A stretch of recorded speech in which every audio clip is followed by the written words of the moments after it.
Imaginez un instant. Une pièce calme, un fauteuil familier, l'odeur du café fraîchement moulu. Tout est là, exactement comme hier, comme les jours d'avant. Pourtant, quelque chose a changé. Un nom, un visage, un souvenir précieux. Il s'échappe, glisse entre les doigts de l'esprit, comme du sable fin.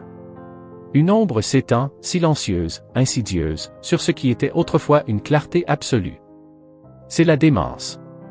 Un mot qui résonne avec une angoisse particulière pour beaucoup d'entre nous, un mot qui évoque la perte, l'oubli. Mais que se cache-t-il réellement derrière ce voile de mystère, surtout lorsque l'on parle de soins à domicile? Quelle vérité, souvent tue, se dissimule derrière les portes closes des foyers? Nous allons lever le voile aujourd'hui sur un pilier fondamental, un secret presque oublié, qui, s'il est ignoré, peut rendre tout effort vain. Restez avec nous jusqu'à la fin, car ce que nous allons vous révéler pourrait bien changer votre perspective sur la manière d'accompagner ceux qui nous sont chers. Si ce sujet vous touche, si vous cherchez à comprendre, à agir, je vous invite à vous abonner à Sagesse Santé pour ne manquer aucune de nos explorations sur le bien-être et la longévité.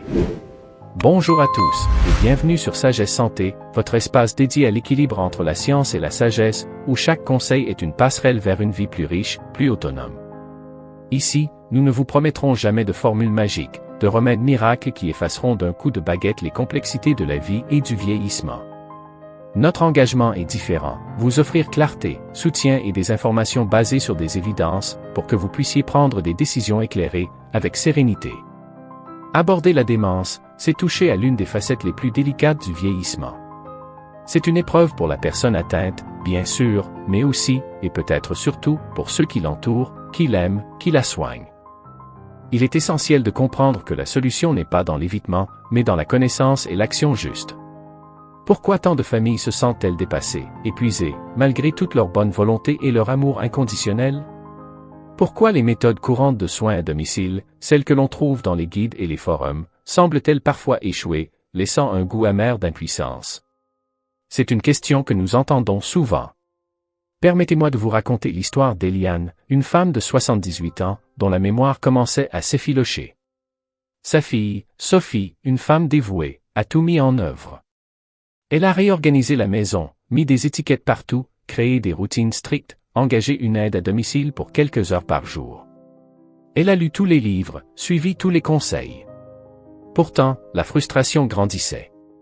Eliane devenait de plus en plus agitée, parfois agressive, refusant les aides, s'isolant davantage. Sophie se sentait coupable, inefficace. Elle pensait qu'elle ne faisait pas assez, ou qu'elle le faisait mal. Mais le problème de Sophie n'était pas son amour, ni son dévouement. Le problème, c'est qu'elle, comme beaucoup, ignorait ce pilier fondamental dont nous allons parler. Elle se concentrait sur les symptômes, sur la logistique, sans percevoir la racine profonde du malaise. La plupart des approches se concentrent sur la gestion des tâches, la sécurité physique, la prise de médicaments. Et c'est crucial, absolument. Mais ce n'est pas suffisant. Il manque une pièce maîtresse au puzzle. Alors, quel est ce noyau théorique, ce pourquoi qui éclaire tout? Le secret, mes amis, réside dans la compréhension profonde de la réalité émotionnelle et sensorielle de la personne atteinte de démence. Ce n'est pas seulement une perte de mémoire. C'est une altération de la perception, une distorsion du monde.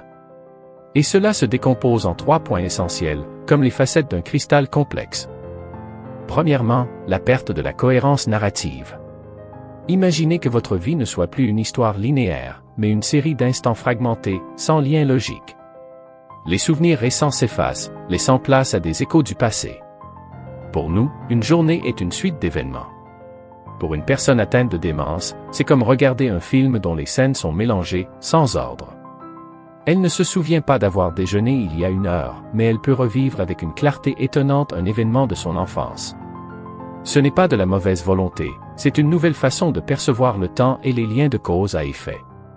Si vous lui demandez « Tu te souviens de X » et qu'elle ne répond pas, ce n'est pas qu'elle vous ignore.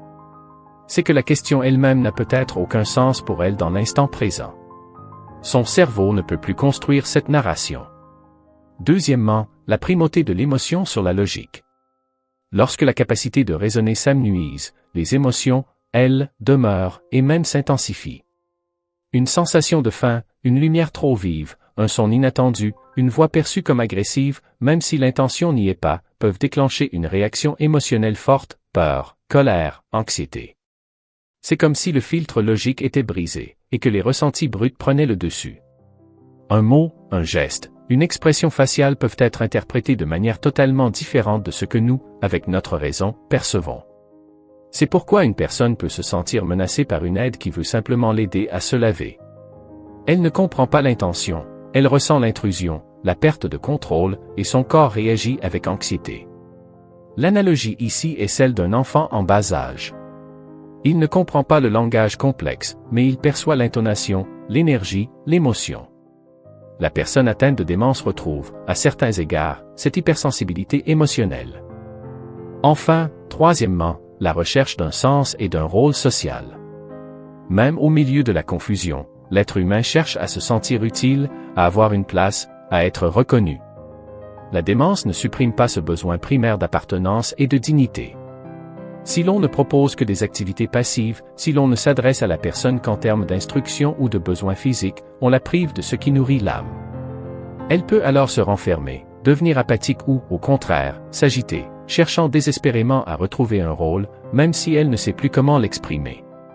C'est pourquoi certains patients tentent de travailler, de ranger, de s'occuper des enfants qui ne sont plus là. C'est une manifestation de ce besoin profond de contribution et de sens. Il est crucial de se rappeler que chaque esprit, même altéré, est unique. Ce qui fonctionne pour l'un peut ne pas fonctionner pour l'autre. Il n'y a pas de solution universelle, mais des principes à adapter. Maintenant que nous avons exploré le pourquoi, passons au comment. Comment appliquer ces vérités dans le quotidien des soins à domicile? Comment transformer cette compréhension en actions concrètes qui font une réelle différence? Voici 3 étapes pratiques à mettre en œuvre dès aujourd'hui, et c'est ici que nous allons enfin révéler ce pilier fondamental promis en début de vidéo. Le premier pas est la validation émotionnelle radicale. C'est le secret, le pilier oublié, la clé de voûte. Au lieu de corriger, de rationaliser, ou de chercher à ramener la personne à notre réalité logique, valider son émotion, même si la situation qui la génère nous semble absurde. Si Eliane dit « Mon mari n'est pas rentré, il est tard, même si son mari est décédé depuis 20 ans, ne dites pas « Maman, papa est mort, tu le sais bien ». Cela ne fera qu'augmenter sa confusion et sa détresse. Dites plutôt « Je comprends que tu t'inquiètes pour lui. Il est important pour toi, n'est-ce pas? » Ou encore « Tu dois te sentir seul sans lui. » Validez le sentiment. L'émotion est réelle, même si le fait est altéré. C'est comme si vous entriez dans son monde, un monde où les règles sont différentes, et que vous l'acceptiez sans jugement. Cette validation crée un lien de confiance, une bulle de sécurité où la personne se sent comprise et respectée. Elle réduit l'anxiété, la colère et ouvre la porte à une meilleure coopération. C'est la première étape pour désamorcer les crises et restaurer la sérénité. Le deuxième pas est la recréation de sens par l'activité adaptée. Puisque le besoin de rôle et de contribution est toujours là, il faut le nourrir. Il ne s'agit pas de garder la personne occupée, mais de lui offrir des activités qui ont un sens pour elle, qui résonnent avec son histoire, ses compétences passées, et qui sont adaptées à ses capacités actuelles. Si Eliane était une couturière passionnée, même si elle ne peut plus coudre un vêtement complexe, proposez-lui de plier des tissus, de trier des boutons, de dérouler des bobines. Si elle aimait jardiner, même une petite plante à arroser sur le rebord de la fenêtre peut lui apporter un sentiment d'utilité.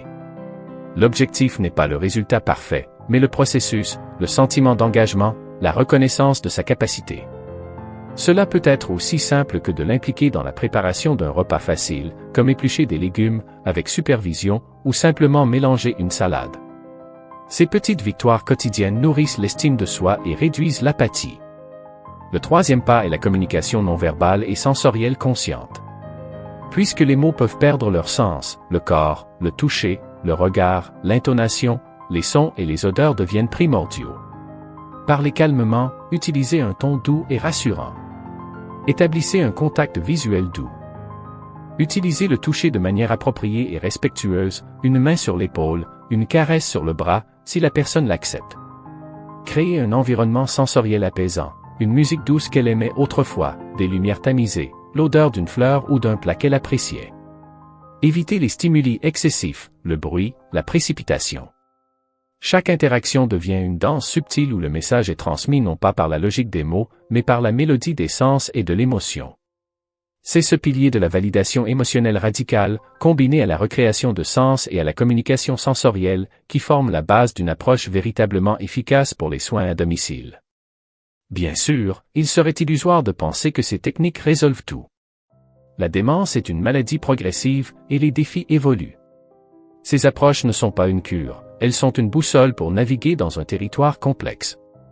Elles ne s'appliquent pas toujours de la même manière à tous.